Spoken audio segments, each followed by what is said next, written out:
Hello, good afternoon. Welcome. Bienvenidos to our Committee of the Whole meeting on May 16th. It is 5:30. We will now do roll call. Director Barros. Here. Director Decker. I'm here. Director Smith. Here. And Director Sproul. Here. And I am also here. We're all in attendance, so we have quorum. I will now turn this over to our superintendent, Dr. Sna, to lead us through our meeting. Thank you, Director Zavala Ortega, and welcome everyone who's here live and maybe we're watching the recording later. This is a committee of the whole meeting. And in these meetings, we prepare for the future regular board meeting. This one will be in June.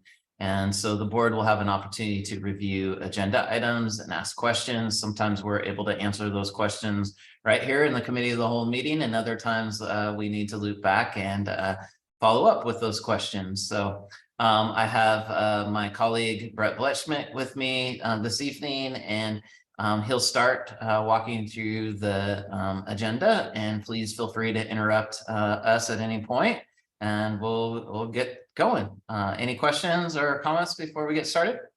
No. Okay, Brett, I'll go ahead and pull up the agenda items if you want to start.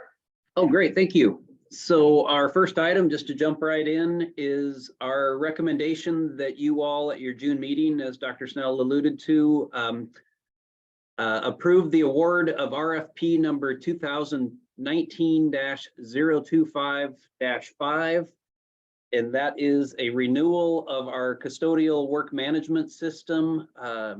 What I'm most familiar with this product is it manages our inventory and assists with the automated ordering of replacement supplies. But as you've read, it also helps in organizing and analyzing our labor costs and just general efficiency of the custodial operations. So I know we rely heavily on it for all of those functions. This particular RFP is estimated to cost about $450,000 for the school year 2023-24. It will be funded out of our general fund maintenance budget. Any questions on the custodial work management and supply system renewal? All right, then I'll move into another two purchases that have some similarities in that they're both they will both be funded by the technology levy, and they were both procured through Omnia Partners so that we get the best volume pricing. The first one is a printer refresh. It was purchase agreement number 2023-017, and this printer refresh would purchase 180 HP LaserJet. I won't read the whole model number, printers in the amount of $199,647.63 plus Washington State sales tax. And the second item of similar nature is a PC refresh. And again, funded out of our technology levy, competitively bid through Omnia Partners cooperative bid. This would purchase from Insight Public Sector 443 desktop computers in the amount of $353,381.48 plus Washington State sales tax.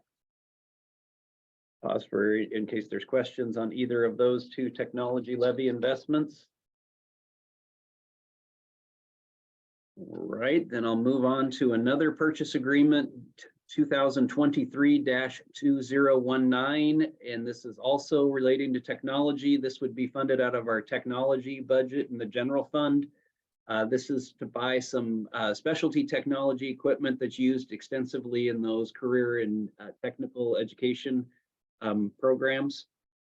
This particular purchase would provide for 50 customized Lenovo ThinkPad laptops, 8 Lenovo P360 towers, 8 ViewSonic monitors at a total cost of $81,892.32 plus Washington State sales tax.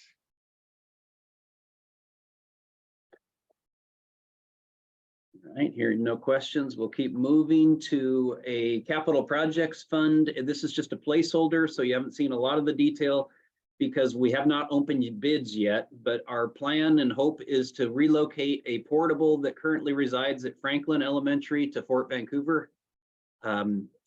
They desperately would like to expand some of their flexible learning programs and previously LESER-based programs that they're serving students in. So this will provide some valuable classroom space for them to utilize those unique programming opportunities. The bid is scheduled to be opened May 31st. And so at that point, we'll be able to provide you the amount, and we'll hope that it's a viable amount, because this project is highly sought after at Fort Vancouver. So yeah, we will brief you on the amount, but we wanted to at least introduce the concepts. So with the hope that you could act on it at the June meeting if the numbers are agreeable, so that we could take advantage of the summer window to get that move executed. This is just for the move, right? Not for an actual, because the portable is already at Franklin, so it's just the cost of moving it, not. Correct. Okay. Absolutely. Yep. And it's kind of a win-win, because with the expansion that took place at Franklin, they obviously can house their students in the permanent building like they couldn't before. And so I think they would really like to reclaim that ground and possibly expand some playground opportunities. So yeah, like I say, it'll be a win-win to utilize that asset that's already our property at a different site. All right, I'll move on to another capital projects or bond funded, a couple of them that are again similar. So I'll go through them both together. And I would characterize both of them as designs relating to McLaughlin Middle School that don't quite meet our standards. And so we're having to kind of retroactively go back and bring them up to what we like our buildings to, how we like our buildings and grounds to perform. The first one is bid number 2023-010. It's an acoustical upgrade at McLaughlin Middle School. And so as that building was designed, it had a lot of really appealing features around openness and hard surface. But what we're finding is when you put nearly 1,000 students in it, it's some of those flashy design features lose their appeal. And so we're bringing in some panels and some carpeting in strategic areas to hopefully make the sound a little less distracting to students and staff that are actually occupying the building. This would be funded out of the Capital Projects Fund. The cost is $94,390 plus Washington State sales tax.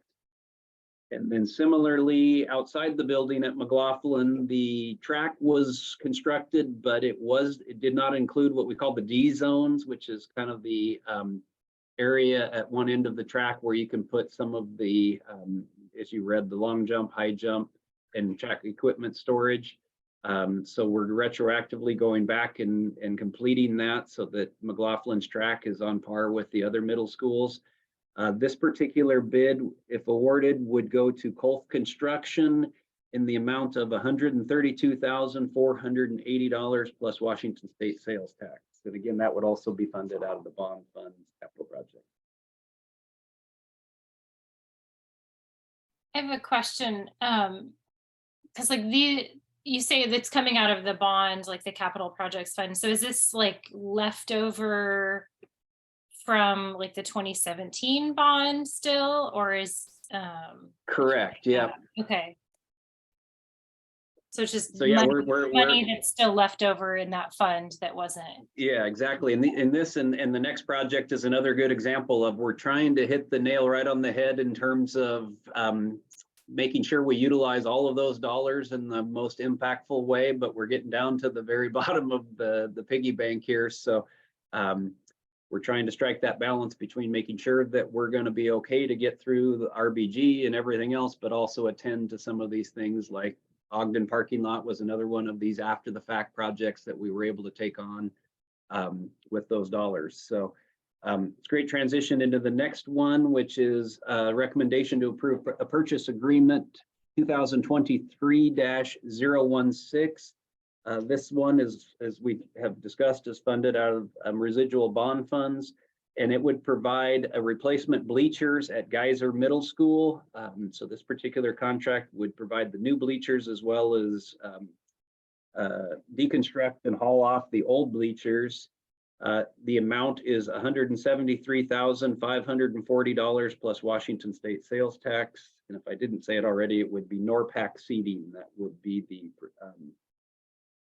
vendor that we would award the contract to. So again, another example of us trying to leverage those dollars to get as much of these kind of wish lists, but we weren't necessarily committed to, but we really need to attend to them in some way with those residual bond funds. So questions on that?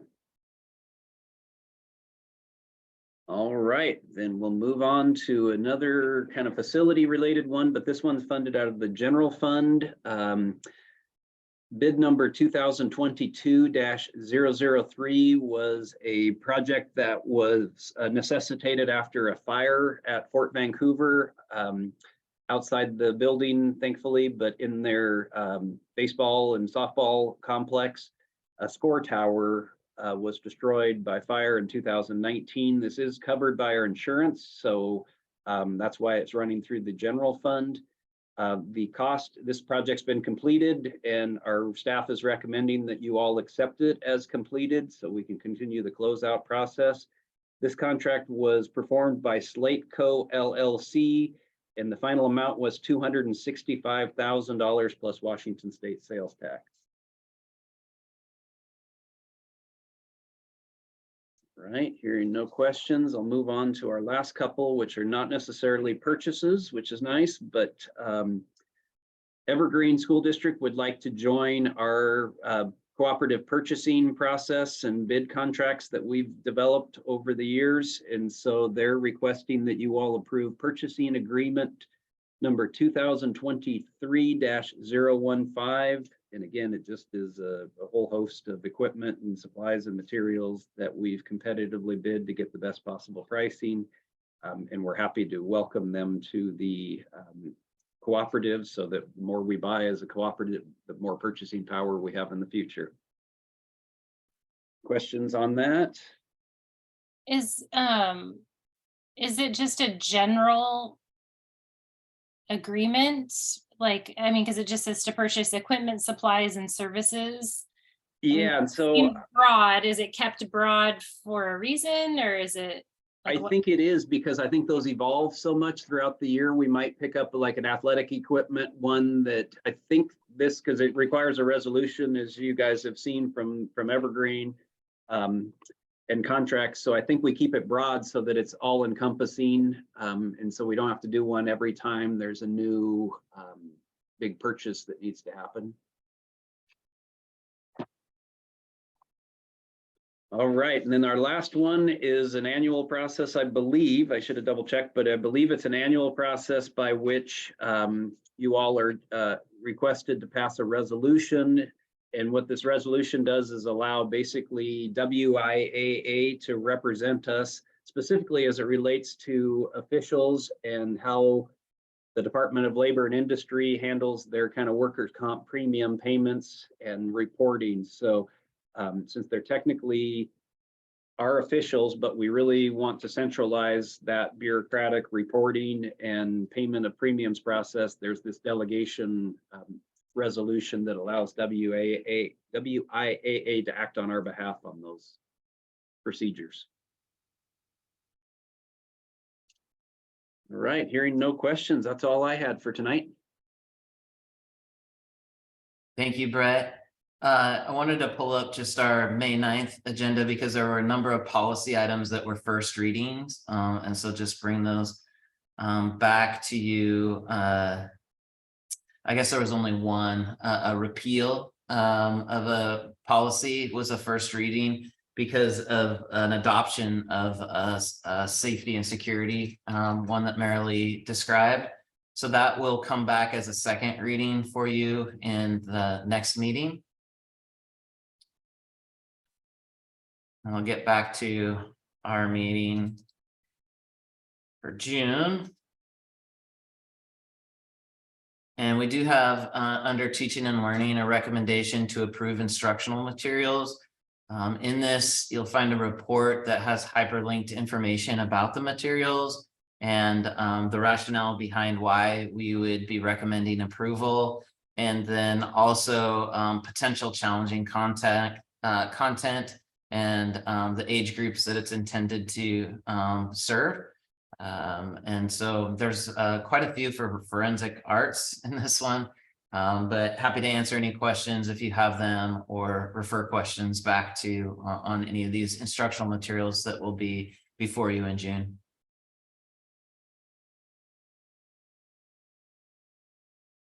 No questions. Okay, so that will be in addition to our normal employee recognition, student recognition, a superintendent's report as well in June, and we will be right in the middle of graduation season, I guess right before all the graduations start. And I just want to extend our appreciation to the board. I know that you take the time to make sure that we can get to as many graduations as possible, and it means a lot to our school community. So thank you for that. We will have a study session, May 23rd, Zoom. And in that study session, we'll have several things going on. We'll have an update from our student advisory. We'll have a student learning report from Career and Technical Education Director Mark Reed. And then we have been receiving feedback and input in the open comment period for start times. And so I'll review that information with you and answer any questions, or you have an opportunity to comment on that. And then would love to get kind of your direction if you want us to move forward with this or not. We talked to our community about trying to have a recommendation in place before the end of May so that they could make plans if something's changed. And if it hasn't changed, we could communicate the rationale behind that. So with that, Director Zavala Ortega, I think that is what we have in store for you for the next couple opportunities to come together. And I'll stop my screen share and turn it back to you. Do we have any last minute comments or? Can I just ask a clarifying question about the school start time change to Dr. Snell? You mentioned we'll talk about it at the study session, but then it's not anything that we formally have to vote on, correct? Is it something that we have to vote on at our June meeting, or is it kind of just we give our kind of like, Yeah, it is. give a thumbs up and then you guys move forward with that, just for community members to be aware of like when something it becomes official. Yeah, that for our the way we set school start times and end times, there's not like a formal resolution or anything that you need to approve a contract or anything like that. I think because it impacts our community, we want our elected officials to understand the rationale behind it and to be able to comment on that. And similar with other things, direct staff to do more research or more outreach or things of that nature, or if you feel comfortable with moving forward with whatever recommendation we're making. We just want to make sure that that's transparent. And so that's a great question to ask. Thank you, Tracy. Director Barros, sorry. Any other comments or questions? No? Okay, well, thank you everyone's time. It is now 5:48 and our meeting is over. Thank you.